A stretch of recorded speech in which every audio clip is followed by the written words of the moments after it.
टर्बुलेशन। ठीक है, सबसे पहली चीज ये ओपन सिस्टम होता है। जैसे हम कंटिन्यूस कल्चर की बात करते हैं वैसा ही कंटिन्यूस फर्मेंटेशन है। ओपन सिस्टम से क्या मतलब होता है, मेगा बताएगी। Megha, what is open system?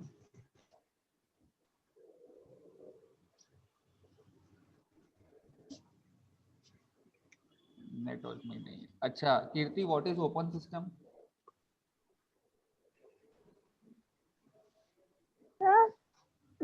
Open system क्या होता है बेटा? सर वो जो सर जिसमें हमें ना जो कुछ भी बाद में जो हमको चीजें चाहिए रहती है वो डाल सकते हैं। क्लोज में वो पाइप से जुड़ा रहता है और जो ओपन रहता है ना वो खुला हुआ रहता है, जिसमें हमें बार बार ओपन करके देख सकते हैं कि हमारी रिएक्शन हो रही है कि नहीं हो रही है। अच्छा, और है ना सर, गलत होंगे? और कुछ? सर याद नहीं आ रहा। अच्छा आमीन, क्या होता है ओपन सिस्टम बेटा? सर इसमें फ्रेश मीडिया को ऐड भी कर सकते हैं और जो बायोमास है उसको रिसीव भी कर सकते हैं जो यूज्ड होता है। अल्टीमेटली समझने वाली बात यह है कि जो भी चीज दोनों हमारे प्रोसेस हो रहे हैं। कल्चर को सपोर्ट करती है और वो ख़त्म हो रही है हमारे कल्चर मीडिया के अंदर या फिर फर्मेंटेशन मीडिया के अंदर, तो उसको एट एनी पॉइंट हम ऐड भी कर सकते हैं। साथ ही साथ जो हमारा प्रोडक्ट बना है उसको भी हम बाहर कर सकते हैं और साथ ही साथ हम बायोमास को भी रिकवर कर सकते हैं। सिस्टम ऑपरेट करते हुए, सिस्टम चल रहा है उसी समय पे। ठीक है, sterile nutrient solution is added to bioreactor continuously and equivalent amount of converted nutrient solution with microorganism is simultaneously taken out of the system। अब converted nutrient solution का मतलब है जो आपका प्रोडक्ट फॉर्म हो गया है वो। ठीक है, in a homogeneously mixed bioreactor we can have chemostat और a turbostat। अब chemostat और turbostat अपन पढ़ चुके हैं।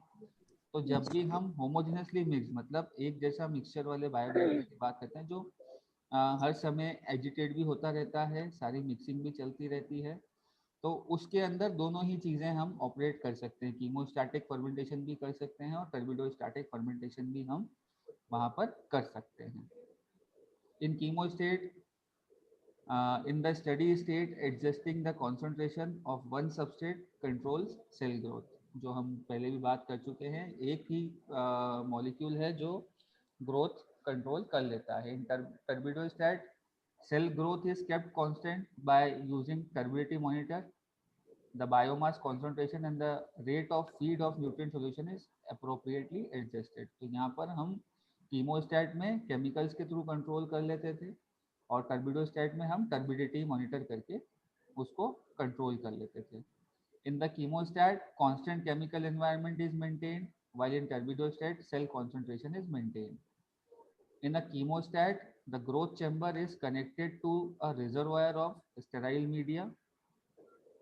Once the growth is initiated, fresh medium is continuously supplied from the reservoir। The volume of fluid in the growth chamber is maintained to a constant level by some sort of overflow drain। Fresh medium is allowed to enter the growth chamber at a rate that limits the growth of bacteria।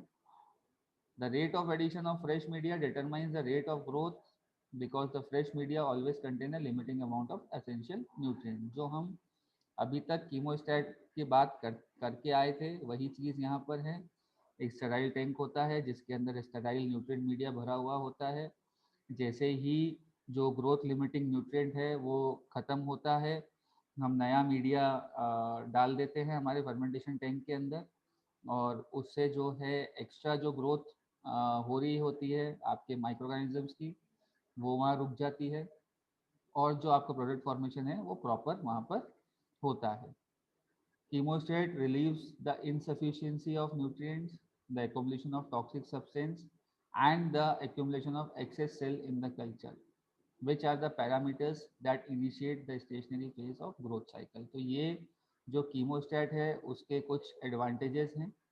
सबसे पहले तो insufficiency of nutrients नहीं होने देता है। फिर दूसरा, accumulation of toxic substances नहीं होते हैं। फिर तीसरा, एक्यूमुलेशन ऑफ एक्सेस सेल्स नहीं होते हैं। ये जो पैरामीटर हैं, ये पैरामीटर हैं कि हमारा कल्चर जो है स्टेशनरी फेज की तरफ मूव कर रहा है, और अल्टीमेटली हमें हमारे कल्चर को स्टेशनरी फेज की तरफ मूव करने से रोकना है। हम हर समय कीमोस्टेट और टर्बिडोस्टेट में यही चाहते हैं कि हमारा जो कल्चर है वो हमेशा लॉग फेज में रहे, ना वो लैग फेज तक में ही सीमित हो जाए, ना वो स्टेशनरी फेज की तरफ मूव करे।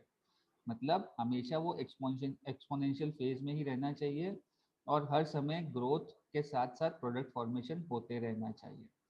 अगर सेल्स स्टेशनरी फेज में गए तो प्रोसेस स्टॉप होने के चांसेस हैं। तो हम यहाँ पर ये चीज़ मैनेज करते हैं, और यही चीज़ कंटिन्यूस कल्चर का भी जो है एडवांटेज है।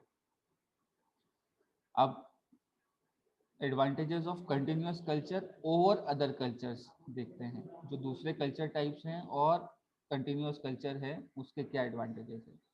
Continuous reactions offers increased opportunity for system investigation and analysis. अगर किसी माइक्रोऑर्गेनिज्म का हमें इन्वेस्टिगेशन करना है कि वो किस सिस्टम से काम करता है, क्या उसके बेसिक रिक्वायरमेंट्स है जिससे हमें हमारा डिजायर्ड प्रोडक्ट मिलेगा, और उनका एनालिसिस कैसे होगा, अगर हमें ये चीज़ देखनी है तो कंटिन्यूस रिएक्शन या कंटिन्यूस कल्चर हमें यूज़ करना चाहिए। By changing the growth limiting nutrient, changes in cell composition and metabolic activities can be tracked. तो अगर आपको ये देखना है कि मेटाबॉलिकली हमारा जो माइक्रोऑर्गेनिज्म है वो किस स्टेट में है, किस स्टेट में वो मैक्सिमम प्रोडक्ट बनाता है, तो यहाँ पर